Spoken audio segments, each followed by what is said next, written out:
E aí, pessoal, beleza? João aqui, sou biólogo, paleontólogo, e vamos continuar vendo aqui o debate, né, ateu versus cristãos. Eu vou comentar só aqueles pontos que são relevantes aqui à minha profissão, tá? Então, qualquer outra coisa eu vou cortar, porque não é minha opinião, interessa pouco. A não ser que eu tenha algum comentário interessante para fazer, valeu? Então vamos nessa. A ciência prova que o relato da criação e Adão e Eva são só um mito. Tanto do ponto de vista da física, biologia ou história, a ciência mostra que o Gênesis não é uma história literal, mas uma mitologia com inúmeros significados, inspirada principalmente nas cosmogonias mesopotâmicas.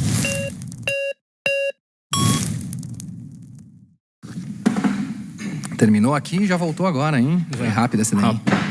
Bom, Misa, primeiro, eu gostaria de falar que a sua afirmação ela é equivocada e eu quero com todo respeito.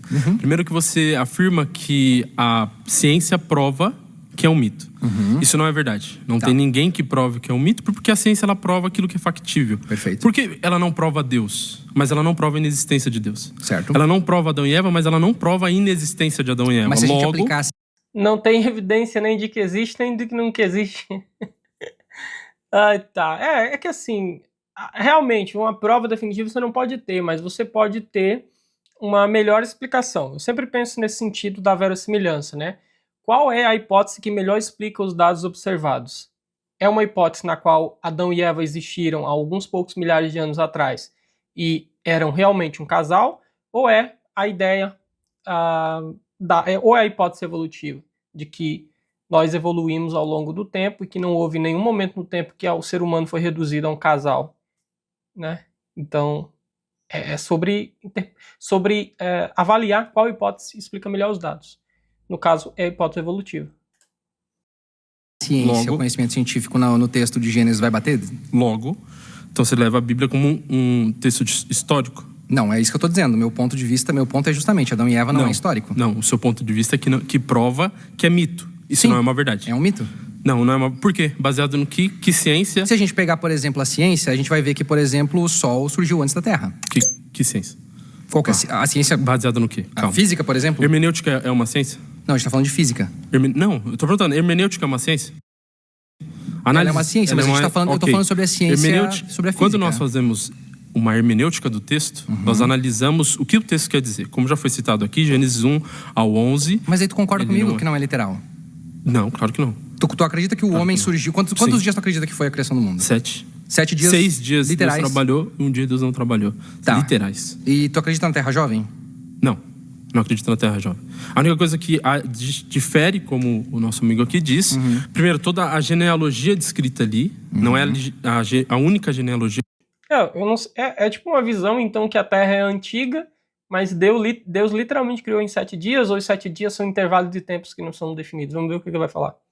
Que existia. São pontos e pessoas principais. Tu acredita que logo a Terra não tem 4,5 existe bilhões de anos? Logo não existe a datação correta para aquilo. Senão a gente vai comemorar o aniversário de Adão, vamos fazer um bolo e vamos bater palma. O problema que eu acho quando tu fala da literalidade, né, desse texto, principalmente da criação, Deus criou... A gente sabe hoje, olhando para o universo e estudando o universo, a gente sabe que foi 13 bilhões de anos de formação, 14 bilhões de anos de formação. Baseado nas... O cara simplesmente não sabe nada, tipo assim... não sei o que ele tá fazendo aí. Se você dizer ciência, eu acabei de dizer, pela hermenêutica própria é uma física. ciência. A própria física consegue mostrar isso. A hermenêutica, ela faz a interpretação dos textos. Ok. Certo. A física tá analisando o universo, são duas coisas diferentes, né? Tá bom, não é porque é a mesma ciência. Então me responda cientificamente como surgiu a vida. Como surgiu a vida na Terra? Cara, a gente... Essa é uma estratégia muito fácil, porque o que está sendo debatido aqui é a evolução, especificamente, da linhagem dos seres humanos. O que está sendo debatido aqui é se Adão e Eva são históricos, enquanto um casal histórico que deu origem a toda a humanidade, ou se eles fazem parte de uma história evolutiva, ou se não teve nenhum casal, mesmo considerando uma história evolutiva, né, um único casal que é ancestral de todo mundo, no sentido bíblico da coisa, né? Então, veja como essa é uma estratégia de fugir do debate, porque agora a gente não sabe, sendo bem sincero, a gente não sabe, a gente tem hipóteses que precisam ainda de confirmação sobre como a vida se formou na Terra. A gente sabe que ela surgiu logo depois da formação do planeta, não muito tempo depois, 3,8 bilhões de anos provavelmente já tinha vida, só que a gente não sabe como exatamente. Agora, o fato da gente não saber como não quer dizer que não foi por métodos ou por meios naturais. Era comum as pessoas, antes, quando não tinham muitas explicações para vários temas científicos, elas apelarem para o sobrenatural. Mas aí a gente foi colocando essa explicação cada vez mais para trás, porque a gente foi descobrindo explicações naturais para vários fenômenos que não eram compreendidos. Então, se você coloca a sua aposta, né, de Deus na origem da vida, porque a gente não sabe ainda como é, e quando a gente puder explicar, o que você faz com Deus?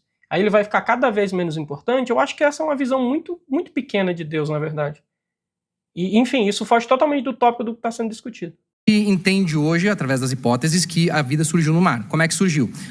Provavelmente a gente tinha ali todos. A gente tem todos os elementos. Sim, porque a gente. Não é uma exatidão. Não, mas aí é que tá. Logo, a ciência tá não provando posso isso. afirmar que é um mito. Mas nós não porque eu não estou afirmando isso concretamente. Mas a gente tem evidências. Eu posso Não, só um pouquinho. Deixa eu explicar. Tu me perguntou, deixa eu te explicar. Na Terra, a gente tem os chomps. Carbono, hidrogênio, oxigênio, nitrogênio, fósforo e enxofre, tá? Esses são os elementos primários para a formação de vida na Terra. A gente tem os mares. Esses elementos, quando no começo da vida na Terra, eles estavam todos dentro do mar. O mar ali, ele fazia uma força de bateção, né? Que ele era uma força, tipo assim, para misturar esses elementos. A gente tinha as fumarolas no fundo do mar, que causavam o aquecimento. E esse aquecimento fez com que surgissem as primeiras protocélulas, que são células que que começaram a vir. Ele está descrevendo aqui de uma maneira muito crua uma hipótese, talvez ele esteja até misturando uma hipótese com a outra, mas o fato é que tudo é no campo ainda da hipótese, a gente realmente não sabe como a vida surgiu. Mas, mais uma vez, a origem da vida e a evolução da vida são tópicos que, embora relacionados lá no comecinho, são assuntos separados, tá? Mesmo que você seja um cristão que acha que Deus criou a vida, isso não impede que evolução tenha ocorrido e que toda a vida hoje descenda de um ancestral comum universal. O nosso planeta era um barril de pólvora. Quando essa primeira protocélula surge, ela explode e começa a se multiplicar indefinidamente. A gente começa daí o processo de seleção natural, que é basicamente a célula se divide. Então, não é fé. Não é tão ateu assim. Isso é teoria da evolução. Isso não é tão ateu. Não, primeiro, só um pouquinho. Teoria da evolução. Não. A teoria da evolução. Inclusive, não. Ele mandou a clássica, né? Preciso ter mais fé do que para acreditar na teoria da evolução do que na religião ou no cristianismo. Isso daí é um dispositivo retórico que pode provocar uma gargalhada, pode provocar qualquer outra reação, porém não responde nada e é só um dispositivo retórico, tá? Não é preciso ter fé, o que você precisa é entender como a coisa funciona. De qualquer maneira, é um tópico que eles estão discutindo que não deveriam estar discutindo aqui, porque o assunto é outro. Né? Ponto final, não sabemos como a vida surgiu, mas isso não significa que ela tenha surgido de maneira sobrenatural. E suponha que surgiu de maneira sobrenatural. Pode muito bem ter começado com a protocélula lá e todo o restante foi natural. Não precisa que, porque a origem da vida foi sobrenatural, portanto, Adão e Eva são sobrenaturais, foram produzidos sobrenaturalmente também. Uma coisa não segue da outra. Esse é o nome do livro da Academia Brasileira de Ciências. A teoria da evolução não comprova a existência da vida humana. Não, eu não estou dizendo que ela comprova como a vida surgiu. Não, ela não comprova. Sim, primeiro, como o que veio primeiro, o DNA ou a proteína? O que veio primeiro? Qual deles veio primeiro? Não, eu tô te fazendo essa pergunta. Não, a ciência. A ciência não responde. Não, mas é que tá. A protocélula... Sabe por que a ciência não responde? Porque a ciência, ela comprova... A ciência comprova aquilo que é factível. Não, mas então a gente Eu posso dizer que a água é H2O porque eu pego o elemento... Ele está basicamente querendo dizer, então, que o estudo da origem da vida é pseudocientífico, ou que não é um estudo científico, que não faz sentido algum. Esse rapaz, ele está simplesmente aí fazendo, sei lá, manobras retóricas para ter o tempo dele de tela, provavelmente, mas no fundo ele parece não entender realmente do que ele está falando. Mas a gente já mas eu não consigo comprovar se veio ou não de um casal. Eu não consigo dizer isso. De um casal? Como a ciência diz. Tu acredita em Adão e Eva? Calma, eu tô falando segundo a ciência. Não, mas eu quero entender. Calma, acredito em Adão e Eva. Tá, mas eu tô falando pela ciência, Então vamos pela ciência. Como é que Adão e Eva, sendo um casal só, criaram toda a genealogia do mundo, sendo que nós teríamos deterioração genética em pouco tempo por causa do incesto? Por quê? Baseado no quê? Baseado na ciência que nós temos hoje, analisando. A gente isso sabe. É um anacronismo. Não, mas como é... Assim... Como assim um anacronismo? Por que a biologia seria diferente, sendo que eles já seriam seres humanos, né, digamos assim? Por que a biologia seria diferente? Né? Então você tem esse problema, né, do interbreeding ali, a depressão, como é que fala? Uma depressão... Nossa, esqueci o termo agora, mas é devido a você casar, né, ou ter prole de pessoas muito próximas, você aumenta a probabilidade de alelos letais acabarem se manifestando, né? Eles estão recessivos, se tornam cada vez mais comuns, por exemplo, e podem ter, né, as duas cópias do alelo recessivo e assim dá problema e inúmeros problemas que você consegue, né? Então, isso é um fato da biologia, da genética de populações, não é nenhum anacronismo, né? O que falta para esse rapaz é o conhecimento biológico. Como é que eles se reproduziram e não tiveram abortos espontâneos, não tiveram infecundidade, porque isso acontece com casais que se reproduzem entre si. Se tu tem duas pessoas só, tu não tem variabilidade genética suficiente para que tu consiga povoar tudo. Tanto é que, se tu tiver um casal só de pandas, é possível que eles vão entrar em extinção e vão morrer. Porque eles vão reproduzir entre si.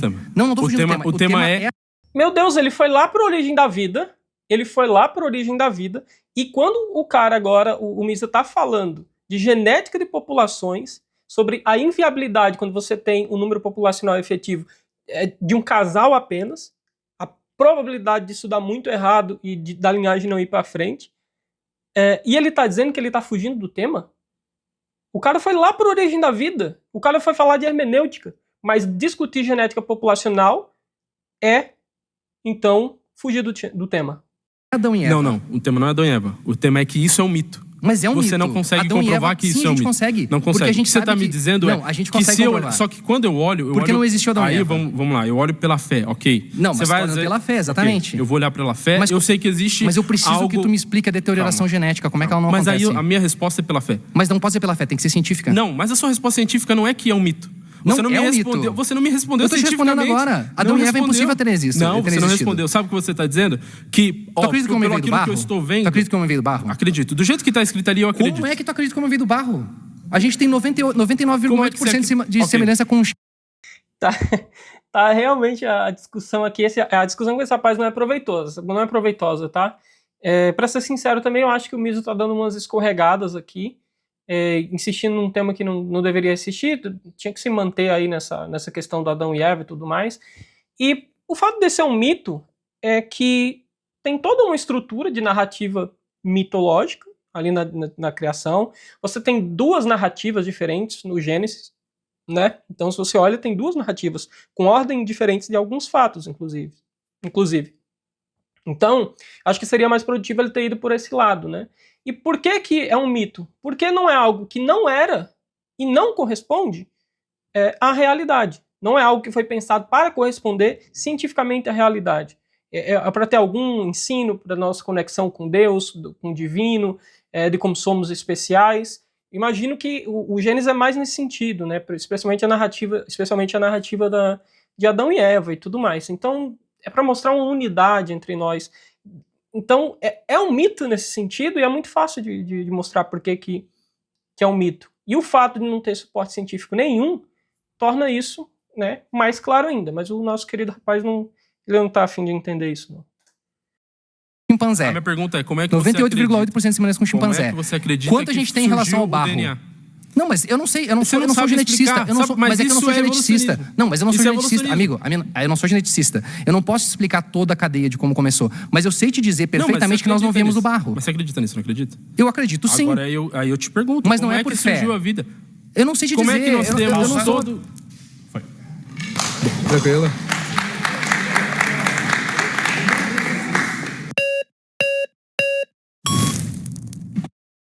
E se você pudesse criar o seu próprio site só dizendo é assim que eu quero? Com o Wix, isso é possível. Primeiro, vamos... Quase. Esse tu não veio ainda, né? Tudo Olá, bom? Tudo bem? Eu sou o Paulo, sou mestrando em Filosofia da Religião, terminando meu mestrado.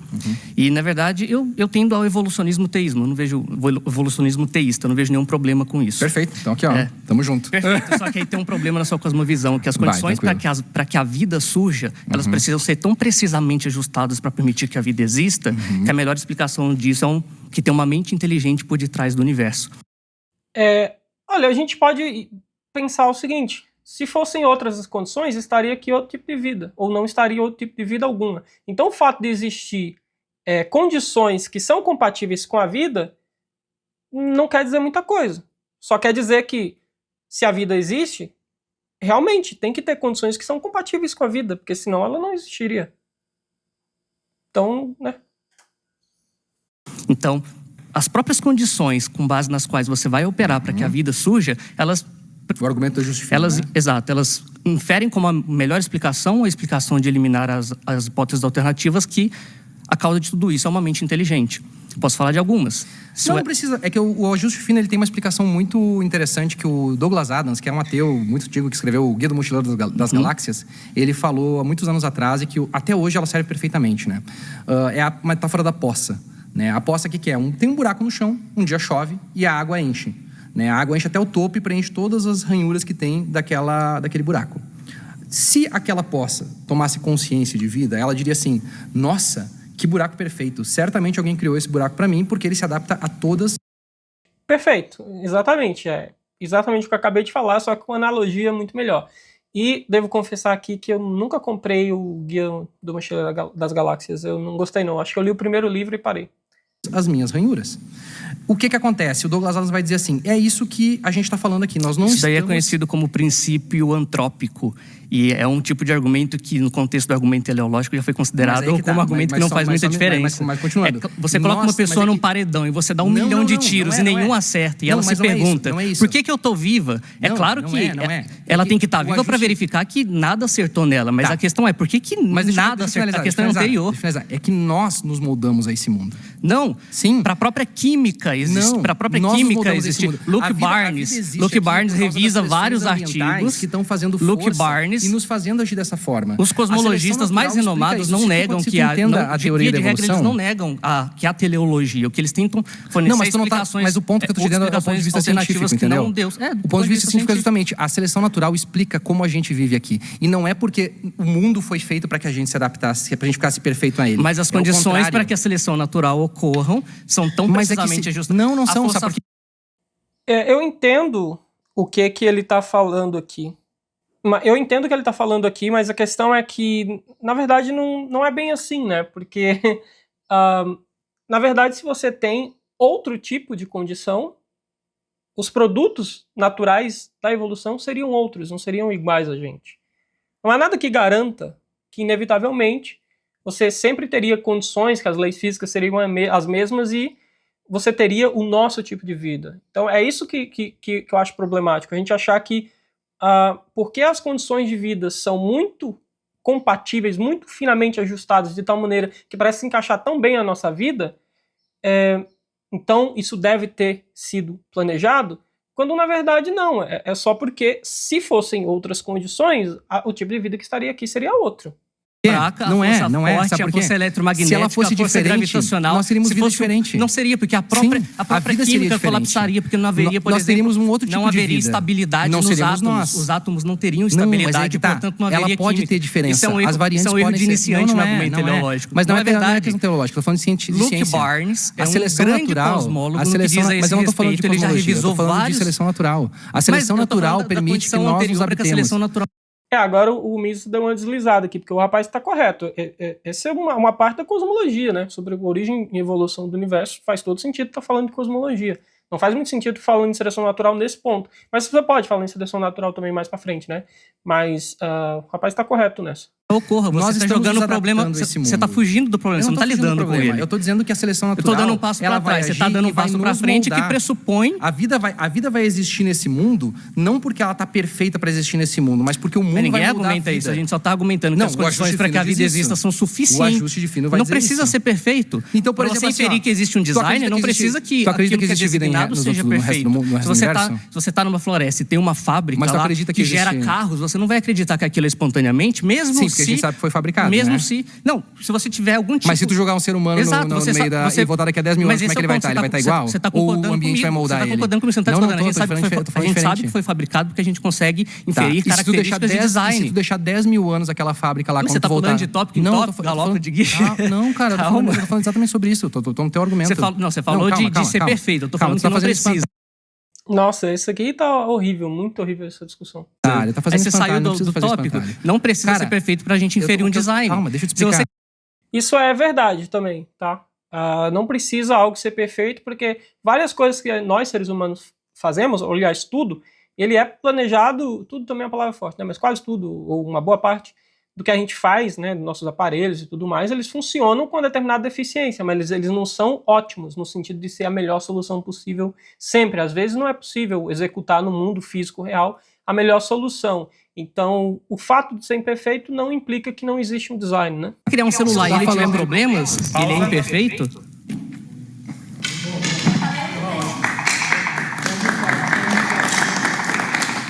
Prazer, mesa. Sou Benhur.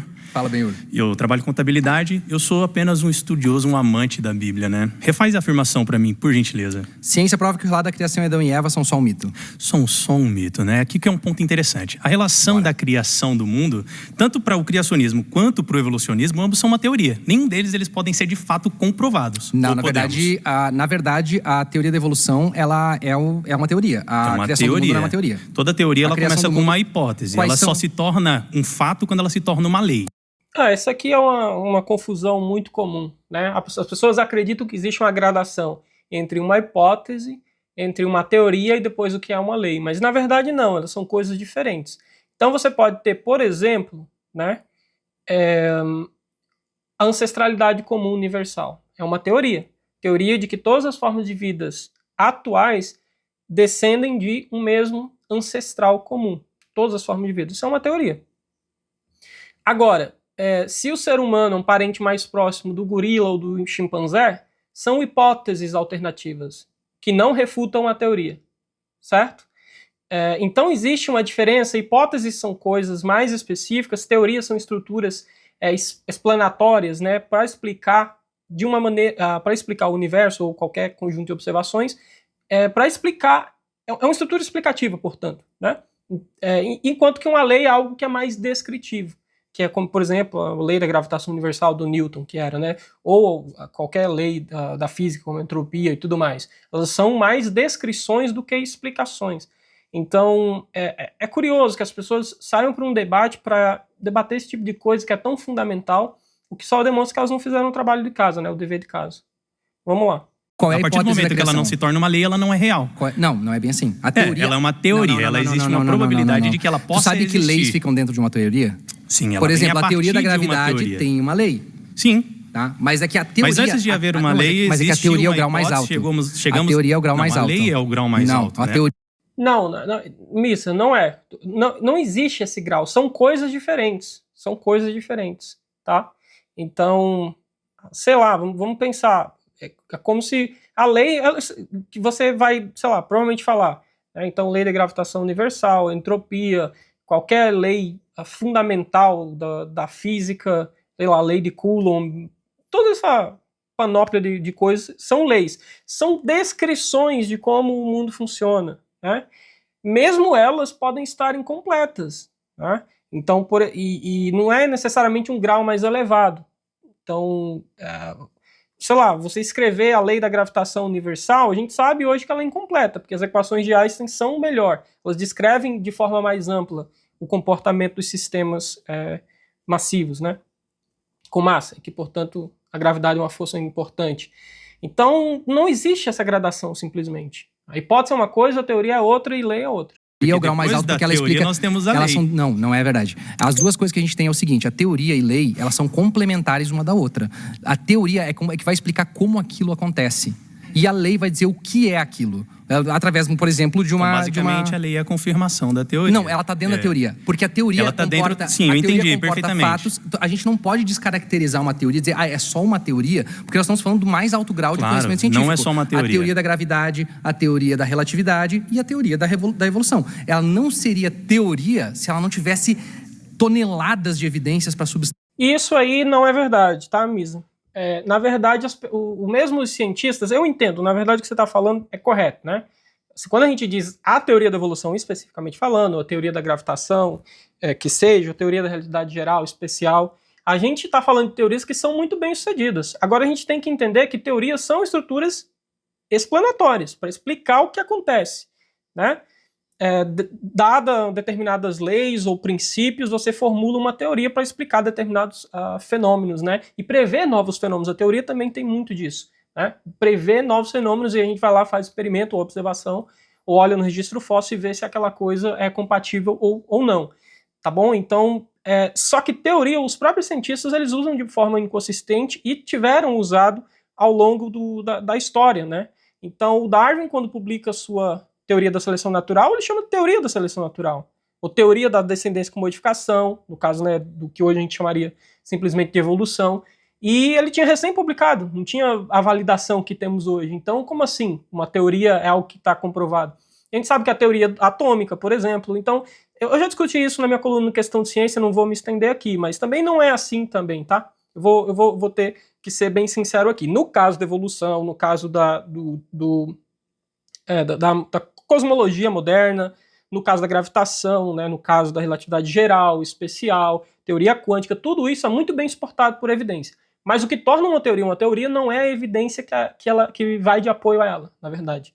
É se ela é ou não essa estrutura que explica e que faz previsões. Distanciar ela. Exatamente, mas o criacionismo também tem toneladas de evidências que possam ser comprovadas. Qual é a hipótese do cristianismo? Porque nem hipótese o cristianismo tem. E, obviamente, o cristianismo está relacionado a um elemento... Desculpa, o cristianismo não.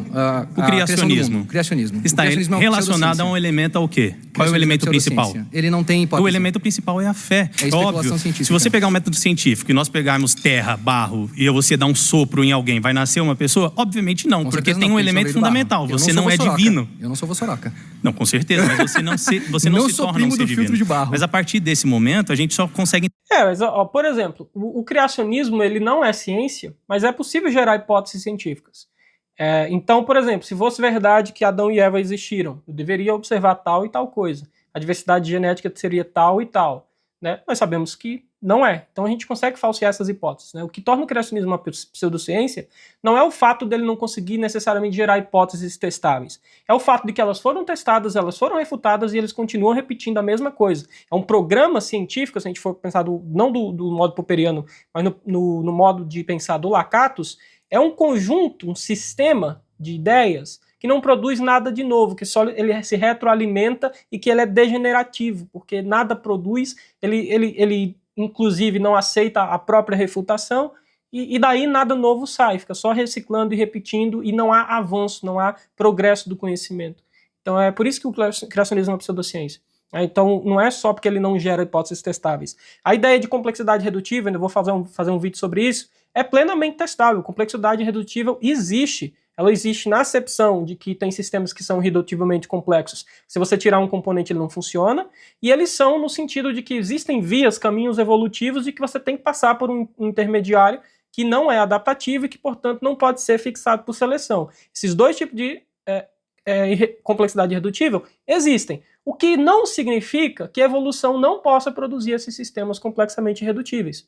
Tá? A gente tem ótimas explicações sobre isso que eu posso fazer um vídeo, tá bom? Então, o criacionismo, ele pode muito bem ter hipóteses também.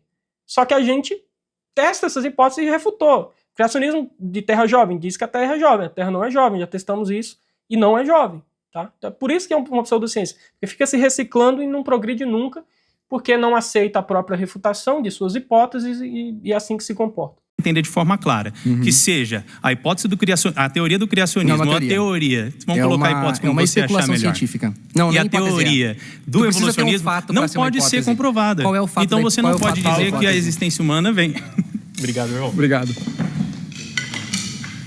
Eu não sou Vossoroca. Vamos lá, eu vou deixar para continuar, talvez num próximo vídeo, porque tá muito calor aqui, tá insuportável. Espero que esse vídeo tenha servido de alguma coisa para você. Dá uma olhada na parte 1 desse vídeo também, dá uma olhada no podcast completo lá, que você pode ver direitinho. Espero que você tenha gostado, deixe aí seus comentários, suas considerações. Vejo você no próximo vídeo, valeu, tchau, tchau.